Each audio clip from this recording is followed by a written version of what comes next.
An aircraft had crashed into the ocean off the coast of Rottnest. GPS position is 31 degrees, 56.33 south. Yeah, we have 5 POB and we have an ETA of 850. The beacon is registered to the owner of the plane. Today's exercise was an interagency search and rescue exercise. The benefit of such an exercise is that if such a tragedy does occur in real life, everyone has practiced the type of scenario.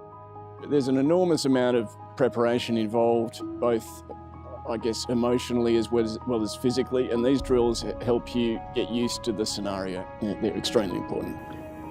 One of the key safety messages when boating is to tell someone where you're going, so that if something does go wrong, people have at least an idea of where to head to try and find you.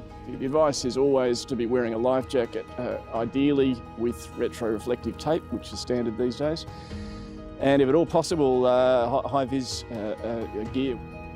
Volunteer Marine Rescue, or VMR, is a combat agency for the Water Police. It's set up specifically for marine search and rescue. Tango Whiskey 160. Romeo. And also we have another object ahead of us about 30 metres. It's white in the water.